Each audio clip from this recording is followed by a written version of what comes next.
என்னுடைய style butter beans gravy. அதுக்கு தேவையான பொருட்கள்: சீரகம், சோம்பு, கடுகு, மிளகு, முழு மல்லி, காஞ்ச மிளகாய். அப்புறமா பட்டர் பீன்ஸ். இதை அப்படியே ஆயில் ஊற்றாமல் ட்ரையாக வறுத்து பவுடர் பண்ணிக்கணும்.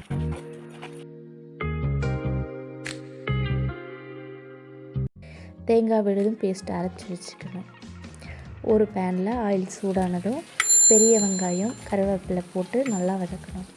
ஒரு தக்காளி கட் பண்ணி போட்டு வதக்கியதும் இஞ்சி பூண்டு பேஸ்ட் பச்சை வாசம் போகிற வரைக்கும் நல்லா வதக்கிக்கிடணும்.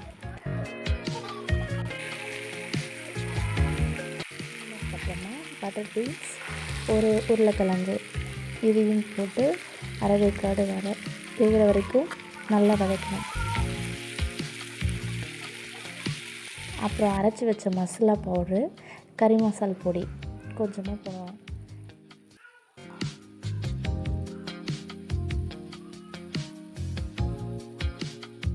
இதுவும் கொஞ்சம் நல்லா வதங்கினதும் இது கூடவே அரைச்சி வச்ச தேங்காய் விழுது, தேவையான அளவு உப்பு சேர்த்து நல்லா கிளறி விட்டு வதக்கணும்.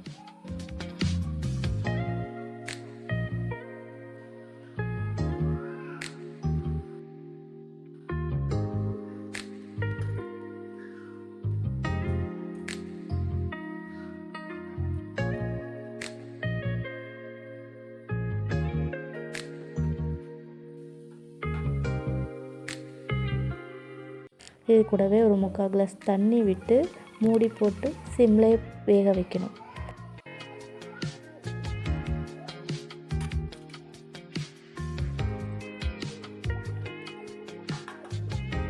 அப்புறமா தண்ணி கொஞ்சம் வற்றி வந்ததும் மல்லி இலைகளை தூவி இறக்கணுன்னா சூடான பட்டர் பீன்ஸ் கிரேவி ரெடி.